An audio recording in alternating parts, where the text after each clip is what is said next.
ng bayan, maasahan anumang panahon. Magandang araw po sa ating lahat. Ngayon ay araw ng Miyerkules, October 29, 2025 at narito na ang pinakahuling update sa magiging lagay ng ating panahon. Sa kasalukuyan ay tatlong weather systems ang nakakaapekto ngayon sa ating bansa.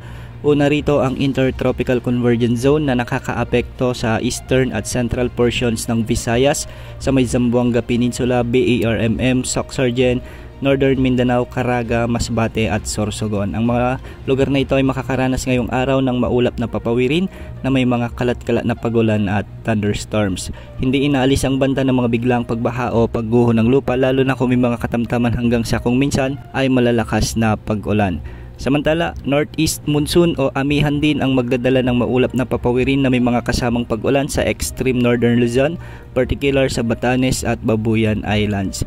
Hindi rin inaalis ang banta ng mga biglang pagbaha o pagguho ng lupa kung may mga katamtaman hanggang sa kung minsan ay malalakas na pag-ulan. Dahil pa rin sa Intertropical Convergence Zone, asahan naman ang bahagyang maulap hanggang sa maulap na papawirin na may mga isolated rain showers and thunderstorms sa Palawan, sa nalalabing bahagi ng Visayas at sa nalalabing bahagi ng Mindanao. Posible rin ang banta ng mga biglang pagbaha o pagguho ng lupa, lalo na kung may mga umiiral na severe thunderstorms. At para naman sa nalalabing bahagi ng Luzon, kasama na ang Metro Manila, ang easterlies o ang mainit na hangin mula sa karagatang Pasipiko naman ang magdadala ng mainit na panahon at bahagyang maulap hanggang sa maulap na papawirin na may mga isolated rain showers and thunderstorms. Posible pa rin ang banta ng mga biglang pagbaha o pagguho ng lupa, lalo na sa hapon at gabi kung may mga umiiral na severe thunderstorms. Para naman sa lagay ng mga pag-alon sa ating mga karagatan, ang extreme northern Luzon ay posibleng umabot ang mga pag-alon hanggang 4 na metro. Sa Visayas at nalalabing bahagi ng Luzon, posibleng umabot ang mga pag-alon hanggang 2.5 meters.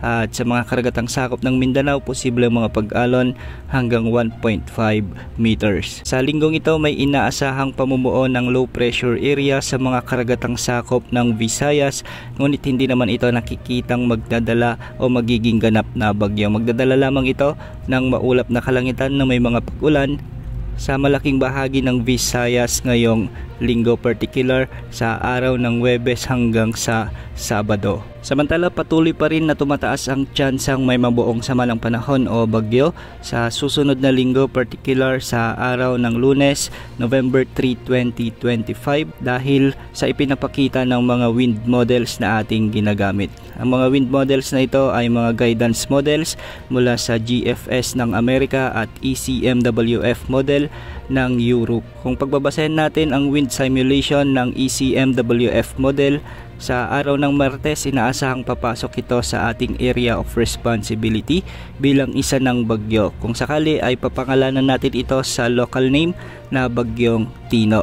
Sa araw ng Miyerkules, kikilos ito ng pahilagang kanluran at bahagyang lalapit na ito sa may eastern Visayas. Sa umaga ng Huwebes, nakikita natin na lalapit pa ito sa may eastern Visayas, particular sa may northern or eastern Samar, at posibleng tumama na ang sentro nito sa nasabing mga rehiyon. Kikilos ito ng pahilaga-hilagang kanluran at tinutumbok rin nito ang Bicol region sa araw ng Biyernes, November 7, 2025 at magpapatuloy ang pagkilos nito ng pahilaga-hilagang kanluran. Malaking bahagi ng Mimaropa o Calabarzon ang posibleng maapektuhan nito, kasama na ang Metro Manila at ilang bahagi ng Central Luzon, at hindi rin inaalis ang posibilidad na lumabas ito sa bahagi ng La Union o Pangasinan. Kung mapapansin natin ay consistent ang ipinapakita ng model na ito simula nung una natin itong inilabas o in-update. Pero gaya nga lang sabi natin,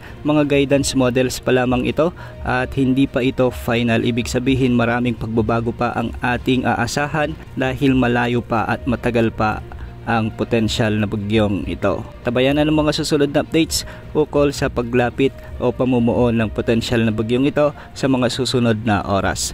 Yan muna ang latest sa lagi ng panahon. Ito po ang weather update ng bayan, maasahan anumang panahon.